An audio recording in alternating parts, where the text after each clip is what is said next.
Bonsoir et bienvenue dans Question Directe. Je reçois ce soir le psychologue clinicien guadeloupéen Harold Nuissier. Bonsoir. Bonsoir. Alors, après Psychologie des sociétés créoles, les violences dans les sociétés créoles, vous venez de publier Psychologie des comportements sexuels aux Antilles, donc toujours chez Caraïbes Éditions. Alors, avec ce sujet affriolant, vous vouliez faire un best-seller ? Ah non, je pense que, en tout cas, je crois que c'est un thème qui est très, très en vogue, qui est donc effectivement, on se dit qu'on espère faire quand même quelque chose. Un best-seller, non. Quelques ventes. Alors, en quoi la sexualité des Guadeloupéens méritait un éclairage psychologique particulier ? Alors, je crois qu'elle méritait surtout qu'on enlève plusieurs tabous et plusieurs préjugés. Parce qu'en fait, beaucoup de gens parlent de la sexualité et parce que c'est un grand fantasme, en fait. On imagine toujours que la sexualité serait particulière, Donc, j'ai un donc peu elle n'a rien pour d'exceptionnel mettre, par rapport à la sexualité voilà. d'autres Elle a des territoires. particularités, mais rien d'exceptionnel par rapport à ailleurs. Mais ce qui est important, c'est qu'on soit vraiment sur cette réalité. Donc les Antillais n'ont pas un problème particulier avec leur sexualité ? Non, voilà. Non. Alors, pour autant, vous expliquez quand même que l'homme antillais est, je dirais presque par nature, infidèle, mais que ce n'est pas de sa faute. Non, je crois que c'est l'image que l'on a de lui, il est infidèle. Parce que justement, c'est je un montrais préjugé. que, voilà, c'est un préjugé. Et d'ailleurs, dans tout ce livre, dans tous les chapitres, en fait, j'expose le préjugé. Je démontre qu'il faut, par exemple, sur la question de l'infidélité, je montre bien qu'effectivement, l'idée de l'homme antillais comme homme infidèle, c'est ce qui est dit. Mais en réalité, quand on fait l'étude nationale, qui ne concerne pas que les Antilles, on se rend compte qu'en réalité, il n'est pas plus infidèle qu'ailleurs. Voilà. Alors, pour expliquer en tout cas des conduites infidèles, vous mettez en avant cette idée que si l'homme antillais serait infidèle, c'est parce qu'il reproduirait les conduites sexuelles du maître du temps d'esclavage. Voilà, je crois qu'il y a quelque chose quand même qui serait de cet ordre-là, à la mesure où on a toujours une référence à quelque chose qui marche, quelque chose qui est puissant. Et par conséquent, le maître étant, de par justement la multiplication des enfants et des femmes, a une certaine puissance et il y a un peu une tendance à l'imitation. Mais voilà, même si celle-ci est peut-être de moins en moins présente, mais elle demeure quand même encore très, très prégnante. Alors, l'homme antillais serait aussi infidèle pour échapper à sa mère et à son pouvoir castrateur ? Voilà, alors c'est ce qui est un peu particulier. C'est pas un peu caricatural, non ? Alors, ce qui est un peu particulier, justement, je crois que si effectivement l'idée d'identification au maître est moins vraie aujourd'hui, je crois que l'idée d'échapper à la mère demeure encore très vraie. Pourquoi ? Parce que les mères antillaises ont quand même un pouvoir extrêmement fort sur leurs enfants, sur leurs garçons, y compris maintenant.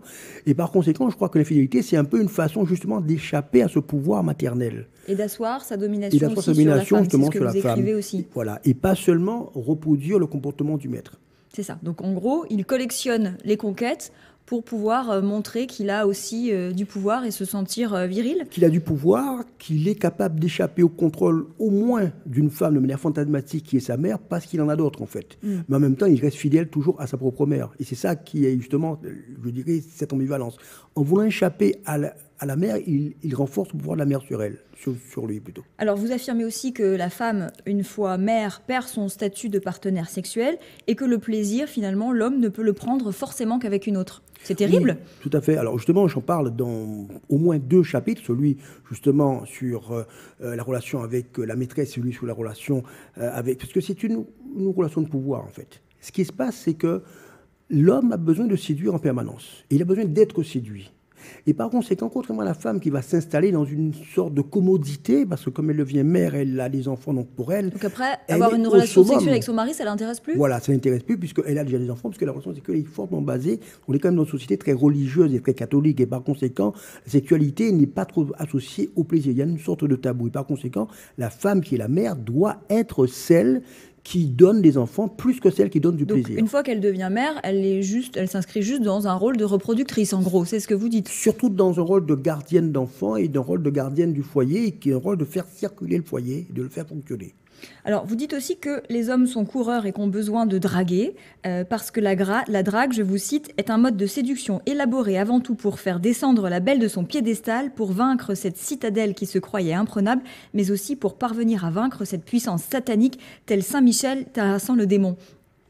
Oui, je crois qu'il y a quelque chose d'assez particulier. Habituellement, vous savez, ce qu'on parle des don Juan qui séduisent des femmes parce qu'ils veulent que cette belle, je dirais, ils veulent conquérir cette citadelle, ils veulent conquérir le cœur de cette belle. Mais en réalité, on se rend compte que dans le discours que nous avons, le but, c'est pas seulement de conquérir cette femme, c'est que en même temps qu'on veut la conquérir, on veut l'asseoir, on veut qu'elle soit nôtre, on veut avoir un pouvoir sur elle. Et en même temps, on la voit aussi comme finalement cette ordre qui est tellement loin, qui a un côté un peu satanique parce qu'elle nous ensorcelle et qu'elle nous fait en sorte qu'on n'avons plus la maîtrise de nous-mêmes.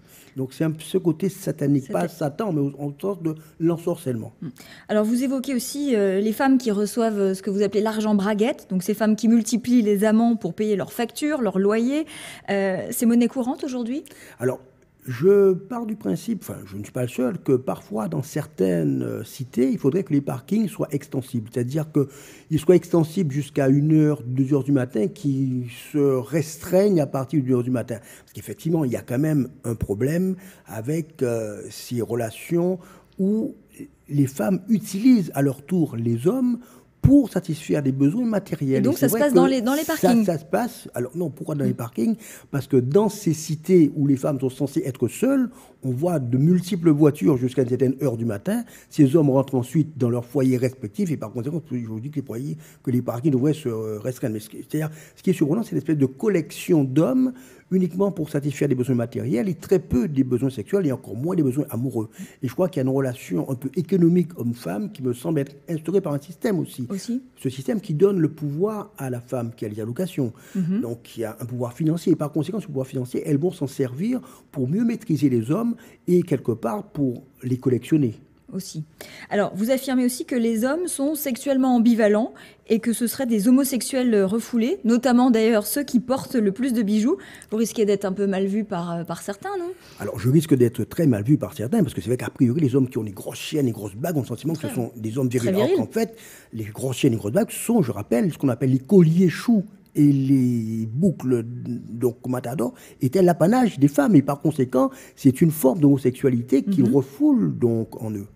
Donc c'est globalement une majorité d'hommes. Tous les hommes seraient un peu des homosexuels refoulés ? Alors, tous les êtres humains sont bisexuels du point de vue psychique. Nous sommes un peu hommes et donc un peu femmes. Donc, tout le monde n'assume pas ça. Mais nous sommes tous un peu comme ça. Seulement, la caricature, c'est justement de fuir cet autre nous-mêmes. C'est-à-dire que tous les hommes sont un peu femmes, tous les femmes sont donc, comment dire, un peu hommes. Mais l'homme qui fuit chez nous, l'homme a tendance à fuir ce côté féminin chez lui et à affirmer cette masculinité. C'est ça. Et pourtant, vous dites qu'être homosexuel, c'est aussi retrouver une sorte de lien avec sa mère et c'est être en communauté identitaire avec elle. Oui, parce que en fait, dans cette homosexualité, on est pleinement la femme qui est en nous. Et ça fait un lien particulier avec sa mère. Donc on a besoin de cette proximité pour se rapprocher de la mère. Autant je pense que... Et notamment pendant le carnaval. Vous dites que c'est une période importante puisque ça permet aux hommes de laisser libre cours à leur sexualité. C'est ça. Alors, on le voit plus en Martinique qu'en Guadeloupe, mais c'est vrai que le côté de l'homosexualité est le seul moment où c'est librement accepté et tout le monde finalement... les hommes vont accepter de voir d'autres sans penser qu'ils sont des homosexuels. Ils vont exprimer librement cela et ils vont accepter aussi de libérer leur propre homosexualité au vu et au su de tous. Alors vous consacrez aussi un chapitre aux couples domino, donc les couples avec un noir blanc ou blanc noir. Est-ce que ce sont... Et vous dites que grosso modo que ce sont des relations vouées à l'échec ? Alors, je pense que ce sont des relations qui sont toujours quand même fondées sur quelque chose de l'ordre d'un complexe. Alors, initialement, on peut penser qu'il y a une relation d'amour, mais dans le mode de fonctionnement tel qu'il se passe donc aujourd'hui, on voit que d'une part, je rappelle quand même, dans l'histoire de ces couples, il y avait quelque chose de l'ordre d'une revendication d'une guadeloupéanité et du créole, et avec une femme blanche. C'est-à-dire comme si finalement il y a une sorte de complexe, parce que comment d'un côté vous pouvez revendiquer votre négritude et ne pas vouloir avoir une femme nègre. Par ailleurs, il y a cette espèce de valorisation de soi à travers la femme. Alors, même si, évidemment, ce n'est pas le cas, je dirais, de tout le monde, mais il y a quand même une majorité, il y a encore ce poids de la couleur qui vient faire exister l'autre. C'est-à-dire que la femme blanche fait exister l'homme au noir, parce que finalement, elle le fait apparaître comme sur les dominos. C'est ça. Voilà. Alors, c'est un sujet encore où il y aurait beaucoup à dire. Merci beaucoup, Erol Mussier, d'avoir participé à Question Directe. Restez sur ATV Guadeloupe, l'information continue avec le journal de la rédaction. Bonne soirée.